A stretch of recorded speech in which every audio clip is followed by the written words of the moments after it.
Hello guys, welcome back. In this session, we are going to start our discussion on descriptive statistic concepts. So let's start our discussion. So far we have already seen that what actually the data is, what is data set. We have also discussed about types of variables, where we have come to know that how many types of variable we are having, how many types of categorical variable we are having, how many types of numerical variable we are having. And we have also discussed about why data types are important. After understanding all these things, we are now proceeding further and we are going to identify that how do we can collect the information for different data type. For example, if we are having nominal data type, what is the way we can access the information in the given data. We will also look into how to get the information from the ordinal data, how to collect information from the continuous data. So all these information we are going to collect with the help of descriptive statistic concepts. So in this session onwards, we are going to discuss about various topics that will help us to identify or to grab the information from the given data type, whether it belongs to the nominal data type or whether it belongs to the ordinal data type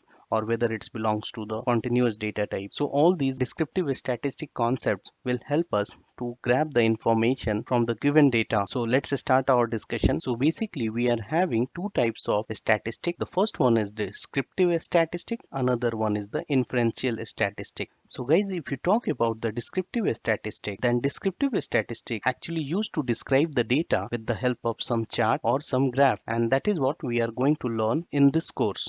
Now, if we talk about the inferential statistic, that basically used to make the predictions from the data which is being provided to us, and then we have pre-processed the data and then we will apply the inferential statistic technique to do the prediction within inferential statistic. And this topic is out of scope for this particular course because we are just starting to know about the data sciences, and data analysis is the first step towards learning the data science. But prior to moving to the descriptive statistic concept, I would like to tell you that how inferential statistic works. So to make you understand, I am going to use one of the diagram that will help us to understand how actually inferential statistics works. So we are into the diagram, and this is very generic diagram. It is applied to any of the problem. Suppose that if any company, and that company is constructing houses, and they wanted to know about actual prices of the house which is they are constructing after 2 years. So how do you approach for this problem? So the first step, get the data. Then we need to understand the data, how the data is, by identifying each of the features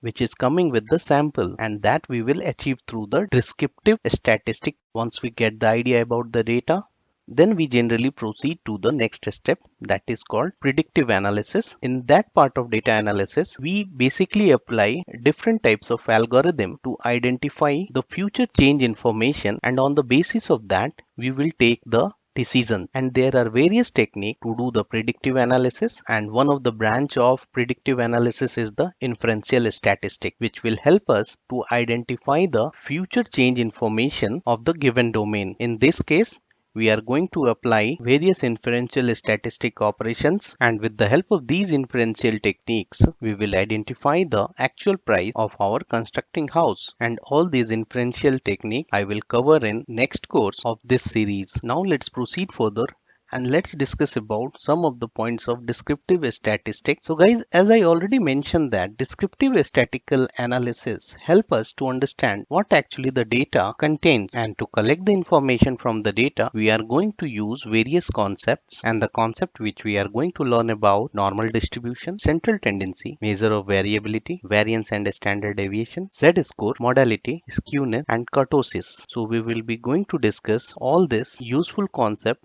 one by one, and then we will apply the knowledge into the exploratory data analysis. So when we are going to do the exploratory data analysis, then we are going to apply all the descriptive statistic concept which we learn over here while doing the exploratory data analysis. So on this note, I am stopping over here.